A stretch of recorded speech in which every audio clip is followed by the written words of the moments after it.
Halo semua, bagaimana kabar kalian? Langsung saja kita lanjutkan video alur cerita manhwa yang berjudul Tales Demon and God. Melanjutkan alur cerita sebelumnya, Nili dan teman-temannya berhasil membuka portal ke dunia asalnya. Nili pun mulai berjalan melewati portal, diikuti dengan teman-temannya. Kemudian cerita ini pun berpindah ke kediaman Raja Kota. Di sini terlihat Yesong sedang gembira melihat array 10.000 roh iblis buas sudah selesai dibuat, dan mengatakan bahwa dengan bantuan Nili dalam membuat array 10.000 roh iblis buas ini bisa dianggap sebagai orang yang berjasa, dan semua kesalahannya bisa dihapuskan. Kemudian, datanglah seorang bawahan Yesong yang memberikan kabar bahwa Nili sedang menunggu Yesong di aula besar Raja Kota. Cerita pun berpindah ke tempat Nili. Di sini terlihat Xion menemui Nili, tapi Xion langsung berbalik keluar dari ruangan karena melihat Ning-er dan membuat alasan kalau Xion datang ke ruangan Nili karena kesasar. Kemudian Nili memegang tangan Xion yang membuat Xion menjadi malu. Nili berkata kepada Xion, "Jagalah permata badai salju ini baik-baik." Kemudian Xion diajak masuk kembali ke dalam ruangan. Nili pun memperkenalkan teman barunya, tapi begitu masuk ke ruangan, teman-teman Nili melihat Nili dan Xion berpegangan tangan, yang membuat Xion merasa malu dan langsung menarik tangannya. Kemudian mereka ngobrol sebentar, menceritakan kisah mereka menjelajah dunia lain. Beberapa saat kemudian, Yesong pun datang. Teman-teman Nili memberikan hormat kepada Yesong. Akan tetapi, Nili mengucapkan, "Halo ayah mertua," yang membuat semua orang terkejut. Karena susunan array 10.000 roh iblis sudah selesai, maka Nili akan memberikan segel pengendali array tersebut. Yesong berkata, "Baiklah." Akan tetapi dalam hatinya Yesong bergumam, merasa seperti menjual putrinya, yaitu Xion, untuk mendapatkan array tersebut. Yesong bertanya kepada Nili, "Kemana saja kamu berkeliaran belakangan ini? Di luar saat ini sangat berbahaya."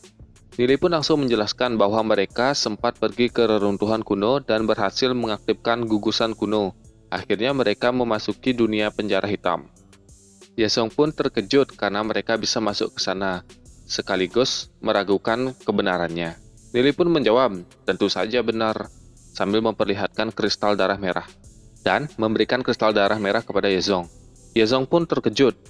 Dia pun berpikir kalau menerima kristal darah merah ini, sama saja mengakui kalau Yezong sebagai ayah mertuanya. Kemudian Nili juga memberikan kristal darah merah kepada tetua Ye Xiu dan langsung diterima olehnya.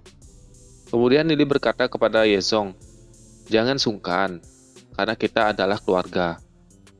Xion yang melihat temperamen ayahnya menjadi lunak ke Nili, merasa bingung. Temannya Nili pun tak menyangka kalau Nili begitu dekat dengan Raja Kota.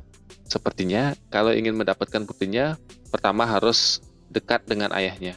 Nili juga berkata kalau dirinya menemukan sesuatu dalam gugusan kuno. Akan tetapi, karena Yesong masih sungkan dan menolak pemberian Nili, Nili pun sungkan mengatakannya. Seketika itu, Yesong langsung mengambil pemberian Nili. Kemudian, Nili mengatakan, gugusan tersebut terhubung dengan alam penjara hitam. Dan tingkatan alam di sana benar-benar berbeda dengan dunia ini. Banyak iblis buas, namun ada 13 keluarga yang berdiri di sana, dan terdapat 3 peringkat legenda. Nili juga bertanya kepada Yezong, "Apakah kamu tahu Raja Iblis?" Yezong berpikir sejenak, dan mengatakan hal yang dia ketahui. Dulu pernah ada seorang pria tua yang mengambil anak yatim piatu yang sedang kelaparan dan kedinginan. Pria tua itu bekerja di keluarga permata, dan merupakan keluarga terbesar waktu itu. Anak itu tumbuh di sana, hingga anak itu berusia 17 tahun. Saat itu kota Glory sedang kacau balau, dan membuat keluarga permata menjadi sangat arogan. Suatu hari, orang tua itu dicambuk hingga tewas karena tidak menyelesaikan tugasnya dengan benar. Tiba-tiba anak itu pun menghilang. Orang-orang mengira anak itu ikut dibunuh. 10 tahun kemudian, anak itu muncul kembali dengan menyebut dirinya Raja Iblis. Kemudian dia masuk ke keluarga permata merah dan membantai semua keluarga tersebut. Setelah membantai seluruh keluarga, pria itu pun mengalami luka dan dikejar oleh seluruh orang dari kota Glory. Kemudian terjadilah pertempuran yang dahsyat hingga akhirnya Raja Iblis itu berhasil melarikan diri ke pegunungan keramat kuno. Nili pun bergumam dalam hatinya. Di kehidupan sebelumnya, Nili tidak tahu apa-apa tentang Raja Iblis. Jason pun berkata, seorang jenius seperti itu menjadi musuh seluruh umat itu sangat disayangkan. Jason bertanya, siapa pria yang dibawa oleh Nili itu? Nili pun menjawab, pria itu adalah Duan Jian, yang dibawa dari alam penjara hitam. Kemudian Duan Jian pun memperkenalkan dirinya, kalau dia adalah pelayannya Nili. Tetua Ye Xiu dan Ye Zong pun terkejut melihat Duan Jian yang mengaku sebagai pelayan Nili, yang memiliki aura yang begitu kuat.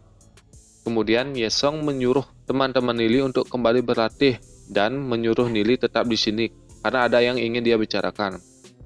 Setelah semua pergi, Ye Zong pun mengeluh kepada Nili karena memanggil Ye Zong sebagai ayah mertua di depan umum. Ketua Ye Zhu menengahi hal tersebut dan menjelaskan kalau Ye Zong adalah raja kota, jadi harus dihormati.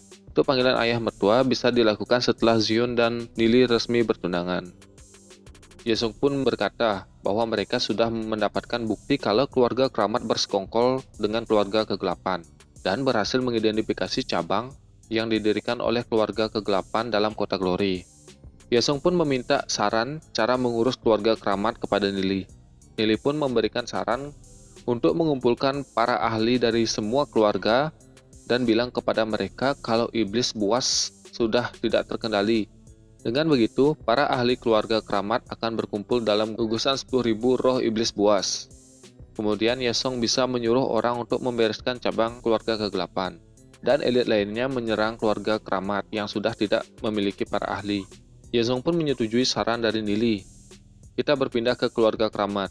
Di dalam keluarga keramat, seorang penjaga melaporkan ke tetua keluarga keramat kalau Nili sudah muncul kembali dan menghabiskan hari bersama teman-temannya.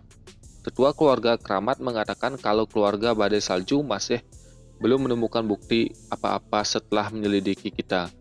Jadi mereka mengirim bocah untuk memancing kita.